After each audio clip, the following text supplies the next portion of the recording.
my preview of the Baylor versus West Virginia women's volleyball match, and I realize this game's on a Sunday, so I'm just getting this out of the way.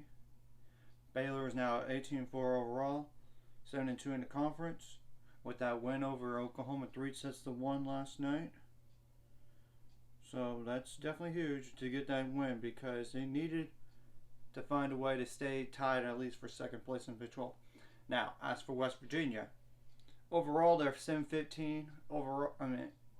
And 0-9 in the Big 12, but they have lost 3 times, 3-2, including they almost beat Iowa State. They went to a fifth set and they lost 15-7, 17-15. So they are capable of getting a win. So don't treat this as a pancake. Like a cheesy, easy win. And no wins should be that easy anyway in the Big 12. Now, as for the stats, number 2, Bailey Miller is a player to keep an eye on. 243 kills on 688 attempts with 134 errors. She does have 19 service aces, 28 service errors, 180 digs, 23 blocks, 18 of those are assisted. I'm going to go one player back, which is number 1, Natalie Winter. I know she doesn't have any kills in all. She only has 7 assists, but 6 service aces and 12 service errors, 18 digs. So I just want to make sure to mention that player. Kamaya Gibson, number 3, 29 kills on 99 attempts with 26 errors, 557 assists. That's definitely the assist leader right there. With 20 service aces, 41 service errors, 115 digs. 31 blocks, 23 of those are assisted. So I'm going to go ahead and mention Samaya Foster, number 4. I know she doesn't have kills in all and 2 attempts and 1 error, but 12 service aces with 25 service errors, 44 digs, so that's noteworthy. Tierney Jackson, number 8, 129 kills on 374 attempts with 71 errors. Only 7 assists and 1 service ace, 22 digs, 76 blocks, but 60 of those, 60, are assisted. Quincy Coyle, number 10, 143 kills on 431 attempts with 82 errors, 1 service ace, 4 service errors, 63 digs, 34 blocks, 27 of those are assisted. So Melanie McGann, 105 kills on 258 attempts with 58 errors, 64 blocks, 55 of those are assisted. I'm not mentioning the block errors on each one of these players, by the way. I'm not. I'm going by what they have done.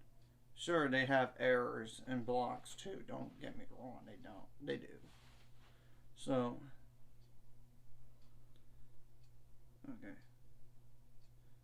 The only reason why I'm going to mention Sky Stokes is simple. I know she only has 5 kills on 22 attempts with 5 errors, but 59 assists. That's one reason. Another reason is 23 service aces, 59 service errors, 298 digs. That's gotta keep in mind on that. Only reason why I'm gonna mention Madison Page, number 15, 20. It's not because they're kill numbers. It's because some other numbers. 26 kills on 88 attempts.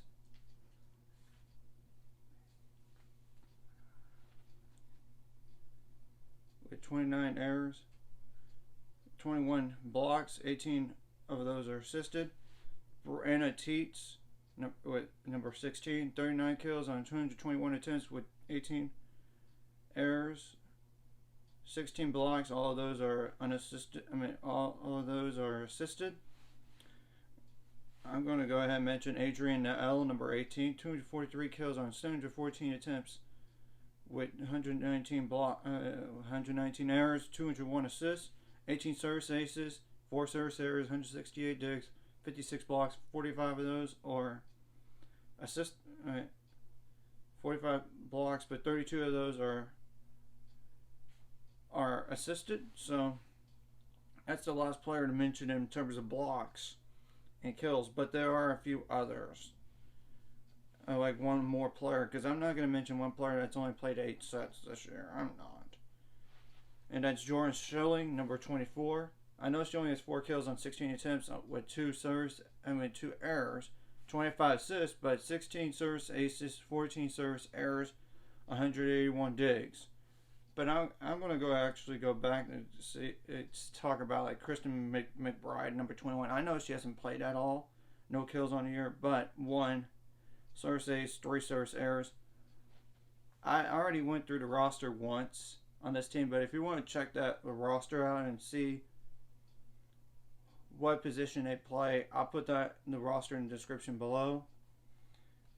What should Baylor do in this game? You got to take care of business at home, especially when you need to find a way to stay tied for second place in Big 12, because I don't know if Iowa State's going to even lose. I mean, that's the truth. You got to limit the errors across the board, blocking errors, going over above the net, assist errors, attacking errors, yeah. You got to limit those as much as possible. You got to execute offensively, have good passing, good serving. So, it's the same old, same old. If I'm being completely honest. And you can't overlook this match by any stretch of the imagination, because the next one is against a better opponent. No offense to West Virginia, but Tech's better. You can't overlook them in this match, especially that one's on the road at that. So, and Iowa State plays, by the way, TCU on Friday. That's not a given for them, and that's even at home. They already lost to TCU once. Wouldn't mind if they lose again. Of course, we have to just wait and see what really happens in that match, because it's totally different environment. It's a totally different day than our game, which is on a Sunday. So you got to control the controllables and just stay focused and don't overlook West Virginia for Texas Tech, like I said. Anyways, if you like this content, hit the like and subscribe button. See you guys later. It's going to 400 subscribers and more by the end of this year.